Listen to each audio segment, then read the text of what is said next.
여러분 안녕하십니까? 김일수의 시사안보 시작하겠습니다. 오늘은요, 엊그제 끝난 북한 당 창건 80주년 열병식에 대해서 그 함의와 정책 방향에 대해서 말씀을 드리도록 하겠습니다. 크게 4가지 파트인데요. 개요에 대해서 말씀을 좀 드리고요. 당 창건 80주년 열병식이 갖는 정치 외교적인 함의와 군사적 함의 살펴보고, 그리고 난 뒤에 정책 방향에 대해서 말씀을 드리도록 하겠습니다. 개요에 대해서 좀 말씀을 드리면, 노동당 창건 80주년 행사가 10월 10일 밤 10시에 김일성 광장에서 개최가 됐죠. 그래서 이번에는 다른 때와는 다르게 11개국 외국 사절단이 참석을 했습니다. 상당히 최신 무기들을 공개를 했고, 또 김정은의 연설은 어떻게 보면 절제된 톤으로 메시지를 발송을 했다, 이렇게 봅니다. 그러나 열병식을 둘러싼 정치 외교적 함의, 그리고 군사적 함의, 그것을 한번 분석해 볼 필요가 있고 대응 방향을 제시해 볼 필요가 있어서 오늘 이 영상을 촬영하게 되었습니다. 먼저 정치 외교적 함의는 크게 이제 4가지로 말씀을 드릴 텐데요. 우선 이제 이렇게 말씀드릴 수 있겠습니다. 이 당 창건 80주년 열병식이 반미 반서방 연대를 과시한 것이냐, 거기에 대한 것인데요. 9월 3일 날 중국의 천안문 망루에서 열병식을 중국이 개최를 했지 않습니까? 26개국을 중국이 초청했는데 그 중에서도 러시아와 북한에 대해서는 특별한 배려가 돋보였다, 이렇게 볼 수가 있겠죠. 그래서 사실상 시진핑 주석을 중심으로 해서 오른쪽에는 푸틴 대통령이, 왼쪽에는 이제 김정은 국무위원장이 거기 자리를 했잖아요. 그래서 3명의 지도자가 스포트라이트를 받음으로써 방서방 연대를 과시했다, 이렇게 볼 수가 있는데, 그렇다고 하면 이번에도 당 창건 기념일 열병식에서 중국과 러시아의 대표가 왔기 때문에 방서방 연대를 과시했느냐, 여기에 대해서는 좀 생각을 달리할 필요가 있다라고 봅니다. 이번에 초청된 11개국 중에서는 중국에서는 2인자인 리창 총리가 사실상 16년 만에 총리급으로 방북을 했고요. 또 러시아에서는 역시 2인자인 메드베데프 국가안보회의 부의장 겸 통합러시아당 당수죠. 여기 참석을 했고요. 베트남에서는 또롬 공산당 서기장이 참석을 했는데, 사실상 공산당 서기장이 방북한 것은 18년 만에 처음으로 왔다, 이렇게 보고요. 라오스에서도 통눈 국가주석이 참석을 했죠. 그래서 어떻게 보면 외빈들이 참석했다는 차원에서 보면 역대급이었다, 이렇게 봅니다. 그렇다라고 하면은 이것이 이제 사실상 반서방 연대로 이렇게 보이려고 하면 김정은이가 있고, 그리고 이제 리창 총리와 그리고 메드베데프가 이제 한 사진 속에 이렇게 들어와야 되는데, 이번에는 조금 이제 그 좌석들이 달리 이렇게 배치가 됐습니다. 이제 김정은의 우측에는 리창 총리가 배석을 했고요. 좌측에는 메드베데프 러시아의 제2인자가 자리를 차지한 것이 아니라 또른 베트남 서기장이 그 자리를 차지했고, 그 옆에 메드베데프, 그리고 이제 통눈 라오스 국가주석이 이렇게 배를 했거든요. 그래서 보면은 저분들은 다 2인자급이고 또 뭐 주석이고 당 서기장이기 때문에 그러긴 하지만, 그래도 이제 저거 자체가 반서방 연대를 하기에는 좀 문제가 있다라고 보는 것이, 중국 열병식에서는 어찌됐든 이제 뭐 보면 푸틴도 그렇고 김정은도 그렇고 국가의 최고 지도자가 갔잖아요. 그런데 이번에 북한에서 이뤄진 열병식은 2인자들이 갔다라고 하는 거고요. 중국과 러시아에서는. 그런 점에서 보면은 이제 겁이 좀 났고, 그럼에도 불구하고 2인자들이 참석했다는 점에서는 반미연대를 과시한 것처럼 보이지만, 사실상 리창과 메드베데프가 김정은의 좌우에 배치되지 않았다는 점에서 중국과 러시아가 오히려 미국을 의식한 그런 행위로 좀 판단을 한다, 이렇게 봅니다. 그래서 이번에 80주년 당 창건 열병식의 자체가 반서방 연대였다, 이렇게 너무 과도하게 해석하는 것은 우리가 경계해야 될 필요가 있다, 이렇게 봅니다. 두 번째는요, 핵무기를 가진 정상국가로서의 북한을 인정하는지 여부인데요. 11개국 외빈들이 초청된 가운데서 화성 20행이 공개가 됐지 않습니까? 그래서 마치 핵무기를 가진 북한이 정상국가처럼 이렇게 인정받은 것처럼 연출을 하려고 북한은 노력을 했는데요. 제가 볼 때는 11개국이 참석한 거하고 이를 인정하는 것은 별개의 문제다, 이렇게 보는 거고요. 저기에 11개 국가가 참석했다고 해서, 그리고 화성 20평이 지나가는 것을 봤다고 해서 그것이 북한을 핵무기 가진 국가로 용인해 주거나 인정해 준 것은 아니다, 이렇게 우리가 해석할 필요가 있다, 이렇게 봅니다. 세 번째는요, 북한의 노동당과 러시아 통합당이 공동성명을 발표를 했거든요. 그러면 이 공동성명에서 나온 내용을 보니까 이것은 북한의 핵 보유국을 러시아가 용인해 준 게 아니냐, 이렇게 이제 해석을 할 수가 있겠죠. 그 내용이 이런 겁니다. 북한 지도부가 나라의 국방력을 위해 취하는 조치들에 대해서 확고한 지시를 표시한다. 이게 이제 러시아가 이제 이 문구를 썼다는 거죠. 그래서 이제 이 문구를 두고 러시아가 북한 핵 보유국 용인한 게 아니냐 이렇게 해석들이 이제 여러 가지로 많은데, 그런데 이 문제는 좀 이제 생각을 달리해야 될 필요가 있을 것 같습니다. 왜 그러냐면 사실상 이 국방력을 위해 취하는 조치들에 대해서 지지를 표시했다고 해서 북한을 핵 보유국으로 용인한 것이다 이렇게 얘기하는 것은 좀 곤란하다라고 보고요. 북한이 취하고 있는 다양한 그런 국방력 강화 조치들, 그것들을 보고 이제 포괄적으로 저런 식으로밖에 표현을 하지 않지 않았느냐 이렇게라고 봅니다. 특히요, 이번에는 통합 러시아당의 당수인 메드베토프가 참석했음에도 불구하고 이번에 공동 성명을 발표하고 서명한 사람은 누구냐면, 북한에서는 조용한 당 비서가하고 러시아에서는 메드베토프를 수행한 통합 러시아당의 사무총장인 블라드미르 야구셰프가 공동 서명을 했거든요. 만일에 이것이 이제 러시아의 의지가 훨씬 더 강하게 이제 표현이 됐다라고 한다면, 사실상 러시아는 통합 러시아당의 사무총장이 저기에 공동 성명을 발표하거나 뭐 공동 서명하는 것이 아니라 의장인 메드베데프가 직접 왔으니까요. 메드베데프하고 노동당 총석인 김정은 간에 공동 성명이 있어야 되는데 그러지 않았다라고 하는 것은 결국 러시아가 미국을 이렇게 의식한 그런 행위였다. 그래서 러시아가 한 것은 그냥 국방력 강화를 포괄적인 용어로 지지한 것에 불과하지 뭐 러시아가 북한을 핵 보유국으로 용인했다 이렇게는 좀 곤란하다라고 보고요. 특히 이제 러시아 같은 경우에는 NPT 체제를 유지해야 되는 그런 입장이지 않습니까? 그렇기 때문에 섣불리 북한 핵 용인을 하는 것은 곤란하다라는 그런 생각을 합니다. 자, 네 번째는요. 김정은 이제 이번에 연설할 때 굉장히 신중한 발언을 했다. 그러면 과연 그게 신중한 발언이 저게 이제 진심이냐 하는 문제가 있는데요. 그 부분에 대해서 좀 말씀을 드려보겠습니다. 김정은의 한 발언 중에 이런 내용들이 있어요. 일체의 위협들을 소멸하는 무적의 실체로 계속 진화해 나가겠다. 그러니까 결국 이제 북한의 국방력을 강화해 나가겠다는 게 첫 번째고요. 두 번째는 강위력한 핵명무력과 함께 부정의와 패권을 반대하겠다라고 하는 건데요. 저게 이제 부정의와 패권이라고 하는 것은 미국이라는 말은 한마디도 안 썼잖아요. 결국은 이제 반미, 반서방의 그 패권을 반대하면서 반미와 반서방 연대를 가해 나가겠다 이런 정도로 표현을 했거든요. 그래서 저 표현을 두고 한국에 대해서도 이제 아무 말도 안 했고 미국에 대해서 직접적인 이제 저 표현을 안 했다. 그렇기 때문에 굉장히 신중한 발언이 아니냐 이렇게 얘기를 하는데요. 저는 이제 저기에 발언한 것은 사실상 그때 당시에 저 자리에 참석한 그러니까 12개국의 그런 외교사절들 또는 이제 정상급 그런 인사들 그런 사람들을 의식해서 저런 발언을 했지 실제로 김정은의 의지라든지 인식은 그게 아니다라고 볼 수가 있어요. 왜 그러냐면은 지난 9월 하순에 최고인민회의가 북한에서 개최됐는데 그 시정연설을 할 때 이렇게 얘기했습니다. 한국을 식민지 속국이라고 얘기하고 반신불수의 기행체라고 하고 결단코 통일은 필요 없다고 얘기하고 한국과 마주 앉을 일 없다고 얘기를 했어요. 그리고 이제 국방발전 2025 그러니까 10월 4일 날 무기 전시회 같은 거죠. 거기서 연설했을 때는 이렇게 얘기했습니다. 핵무기의 제1사명이 상실될 때는 제2사명을 가동한다. 이 경우 한국과 주변 지역의 동맹국들의 군사조직과 하부구조는 삽시간에 붕괴될 것이다. 저게 이제 하부구조라고 하는 것은 경제구조를 얘기합니다. 그러니까 군사조직하고 경제구조가 삼시간에 이제 붕괴될 것이다라고 하는데 아주 그냥 드러내놓고 우리 한국을 향해서 또 한국과 우리의 동맹들을 향해 가지고 저렇게 공갈 협박을 하고 있다라고 하는 거고요.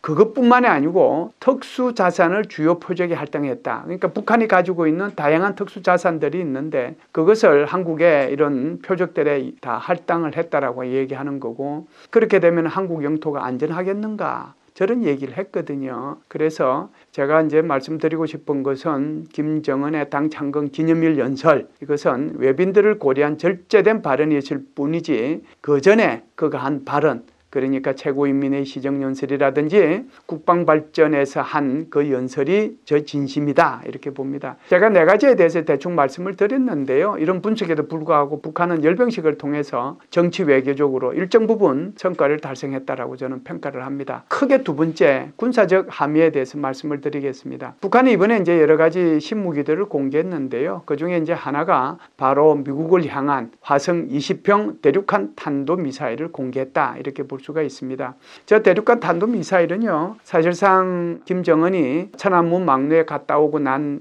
그 다음 주죠. 9월 8일 날 연구소를 찾아가지고 탄소 섬유 복합 재료가 어떻게 되고 있는지 그런 것들을 그때 다 점검을 했거든요. 그리고 나서 이제 출력 시험을 했는데 출력 시험 끝나고 난 뒤에 김정은이가 이런 발언을 했어요. 이것이 9번째 출력 시험이고 마지막 시험이라고 그랬어요. 그때 당시에 이제 출력은 화성 18행에 비해서 한 40%가 증가한 200톤 포스가 될 것이다. 이렇게 이제 발표를 했거든요. 제가 왜 말씀을 드리냐 하면요. 북한은 화성 18행, 19행, 20행이 다 이제 고체 연료인데요. 18행은 몇 번에 걸쳐 가지고 추력 시험을 하고 그리고 이제 시험 발사를 했는데 화성 19행은 추력 시험이 없이 바로 그냥 시험 발사했거든요. 그렇기 때문에 그때 당시에 화성 19행은 러시아 기술이 적용된 게 아니냐라는 그런 말들이 많았습니다. 그래서 화성 19행의 추력은 얼마인지 몰라요. 그런데 화성 18행은 그 추력이 140톤 포스 되거든요.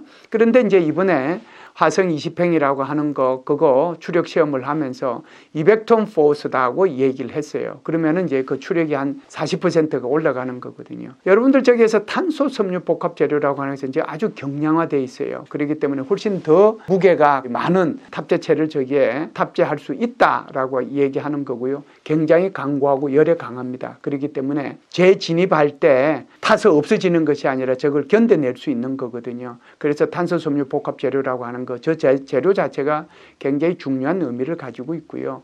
그리고 이제 추력이 40%가 증가가 돼서 200톤 포스를 이제 쏘아 올릴 수 있으니까 훨씬 강력한 무기를 쏘아서 올릴 수 있다라고 하는 거고요. 세 번째는 저 그림에서 여러분들 보시다시피 탄두부가 좀 뭉툭하지 않습니까? 저 뭉툭한 것은 단발이 아니고요. 저기에 여러 발의 핵탄두를 실을 수 있다는 겁니다. 이것은 이제 미국이나 러시아나 중국은 대충 뭐 5발에서 한 20발까지를 실거든요. 그게 무기 체계에 따라서 다르긴 하지만 그래서 대충 보면은 한 10발 내외를 실을 수 있다라고 하면은 여기에 이제 그 10발 내외의 핵 무기뿐만이 아니고 소위 말하는 기만형 무기까지 들어가거든요. 그렇게 되면 훨씬 이제 미국으로 봐서는 대응하기가 힘들지 않겠습니까? 물론 저것은 북한의 말을 그대로 옮긴 것입니다. 무슨 얘기냐면은 아직까지 북한은 정상각도 발사 시험한 적도 없고 다탄도 시험한 적도 없고 그렇기 때문에 이것이 제대로 재진입 기술을 확보했는지 안 했는지 그것은 모르는 상태이긴 하지만 화성 20행을 공개함으로써 북한이 전 미국을 타격할 수 있는 그런 능력을 가졌다라고 하는 것을 보여줬다 이렇게 볼 수가 있습니다. 자, 이번에 이제 공개된 무기 체계 중에서 우리가 가장 관심 가져야 될 것은 한국을 향한 이런 미사일이라고 볼 수가 있는데요. 바로 화성 11마형 전술탄도 미사일이라고 볼 수가 있습니다. 좀 전에 이제 화성 20행이 전략탄도 미사일인데 비해서 이것은 전술탄도 미사일이죠. 화성 11형 같은 경우에는요, 사실상 북한이 가장 자신 있는 그런 미사일이 바로 화성 11행이라고 볼 수가 있는데 화성 11행은요,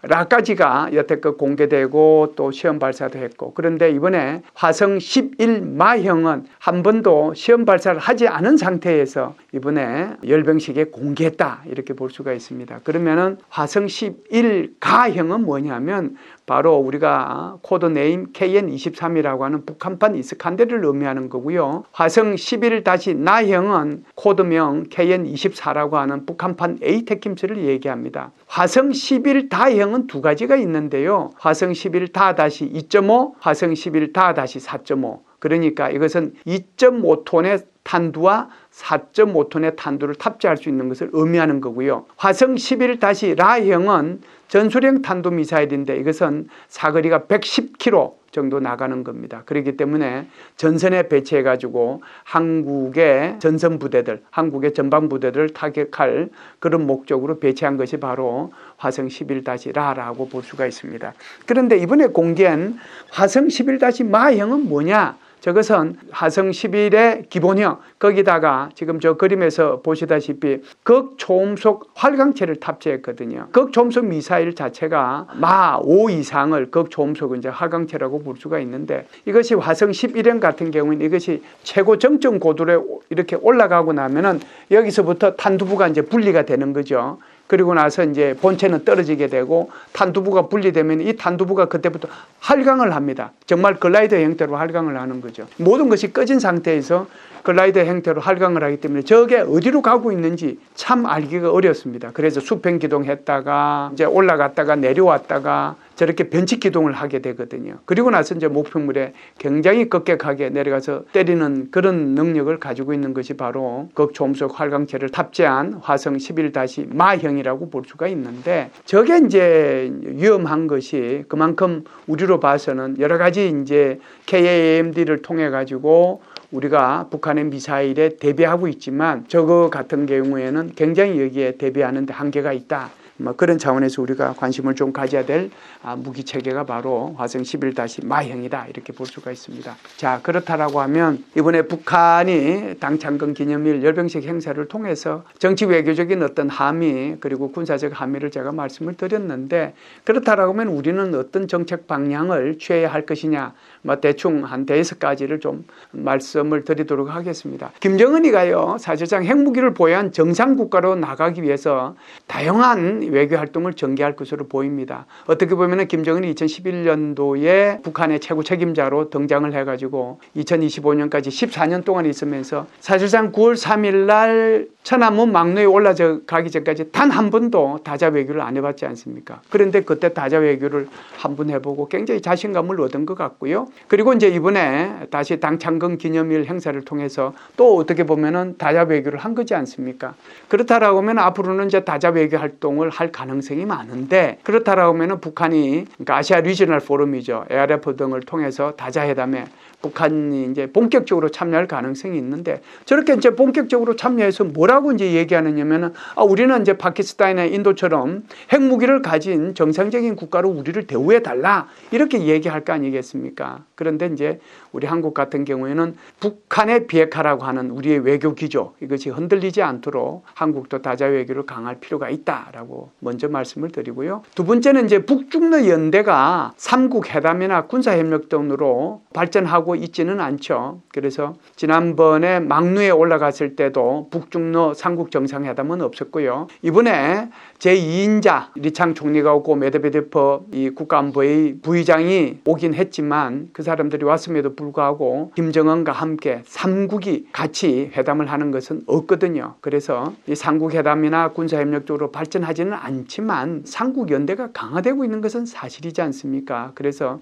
이러한 북중러 3국 연대가 더 강화되지 않도록 다각적인 노력을 하지 않으면 북한, 중국, 러시아는 3국 협력 또는 3국 회담 등으로 나갈 가능성도 있기 때문에 여기에 대한 노력이, 우리의 노력이, 외교적 노력이 필요하다 이렇게 봅니다. 세 번째는 한미일 안보 협력은 상대적으로 덜 강화되고 있는데, 사실상 에이펙 회의를 계기로 해서 새로 선출된 일본 총리와 함께 한미일 안보 정상회담을 개최할 필요성이 있다 이렇게 봅니다. 사실상 일본도 이번에 새로 이제 총리가 곧 선출이 되긴 할 텐데, 트럼프 대통령이 가지고 있는 기본적인 생각, 다자회담이라든지 한미일 안보 협력이라든지 이런 것들에 대한 어떤 깊은 신념, 이런 것들이 여전히 한미일 외교장관급 이 회담들은 계속해서 이루어지고 있는데, 그럼에도 불구하고 이 정상회담은 아직까지 제대로 이루어지지 않거든요. 그래서 우리 정부도 이제 출범한 지 벌써 몇 달이 지났고 일본에도 새로운 총리가 이제 선출됐기 때문에 이번에 에이펙을 계기로 해서 한미일 정상회담이 좀 개최했으면 좋겠다 그런 생각을 합니다. 네 번째 말씀드리고 싶은 것은 김정은이 열병식 때 절제된 발언을 한 것처럼 보이지만 실제로는 최고인민회의 시정연설과 무기전시회 연설이 김정은의 진심이라는 것을 인식하고 이에 대한 대비를 할 필요가 있다. 그래서 어떻게 보면은 북한도 지금 우리 한국 같은 경우에는 미국의 뉴클리어, 한국의 컨벤셔널 포시스 그걸 합해서 인테그레이션 시켜가지고 어떻게 하면 북한의 핵위협에 대비할 것이냐 그 CNI를 추진하고 있지 않습니까? 근데 이번에 이제 북한이 하고 있는 여러 가지 행위들을 보면은 북한도 우리 한미 간에 하고 있는 그 CNI를 보면서 북한판 CNI를 비핵화를 본격적으로 추진할 가능성도 있겠다 이렇게 봅니다. 다섯 번째인가요? 미국과는 비핵화를 털어버리면 만날 수도 있다. 이렇게 이제 김정은이가 얘기를 했잖아요. 또 여기에 대해서 미국 백악관도 아무런 전제 조건 없이 북한과 정상회담을 바란다. 뭐 이렇게 했기 때문에 북미 회담의 성사 가능성이 있습니다. 뭐 에이펙을 계기로 해서 북미 판문적 깜짝 회담이 있을 수도 있고요. 뭐 내년 초에 그렇지 않으면은 북미 정상회담이 가능성이 있거든요. 그래서 한국이 소외되지 않도록 미국과 철저한 대북 공조가 이루어져야 된다. 이렇게 봅니다. 마지막으로요. 화성 20형하고 화성 11-마형이 아직 시험 발사도 하지 않은 상태에서 공개된 것이기 때문에 무기의 신뢰성에는 의문이 있는 것은 사실입니다. 특히 이제 화성 20형 경우에는 다탄두 또는 재진입 기술의 의문이 있죠. 그러나 한국을 향한 화성 11-마형은 이것이 제 성능을 발휘하려는 생각을 가지고 우리가 대비책을 강구해야지 저것도 허상이다. 그런 생각을 가지고 대비해서는 곤란하겠다 이런 생각을 가집니다. 이상으로 김열수의 시사 한번 마치겠습니다. 다음에 뵙겠습니다.